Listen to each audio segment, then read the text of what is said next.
tu te amasa in zava in chi beile vek ule ole hei tu na kan huang hian drama hruai tu alo thlenge ti ani a hei hi tak tak ani engemaw ka hrebik lowa fb tanga ka hmu akalak chhawng ve tho ania rual ulam pangte khanin hetiang thil hi tak tak ani chuanin comment section lama han kanon soenga chuanin a video te po kan thlir chho bokanga an thuron zia hi kan an chiar chuak ve hrim hrim ange fachong hi atam lo hle a tam tak tan arap ve reng lian deuh phei chu mihring taksa a bet thlop se anuam mi alawang ti ani a chuan kan chiar thla zelanga tun hnai video ani arin man kum ami te ani em kan hrelo video la tu hi biak na tur kan zonga kan hre thei lo aron ti a chuan grupa alo da a clear to a aron da tu hriat to si lo aron tuini fachong hian entir anei ni in an soi fo thina khochung lampana an kal chuan mal somna lo thleng tur ti le ram hnuai lam dai pon lampana an kal chuan tram ma hruai ti na ti in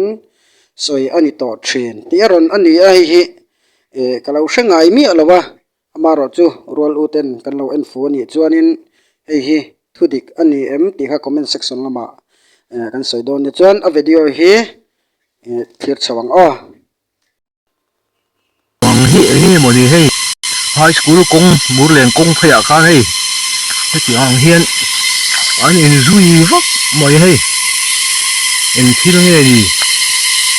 tangang ti don chuan tang po an ni hian lo tangang an ang thu bok si in phiat ngai ani em in phiat ngai ani chuan han min han thil teu amak khop mai bo khom tut mai a hei an sei ene mai le hal amak khop mai hei ain bo thong mai hui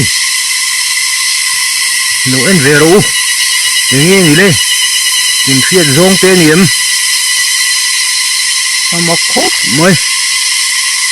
ai zi du mai nge zomin an chunga te athen chunga an kala ti khan no en ve teu nge ni don ni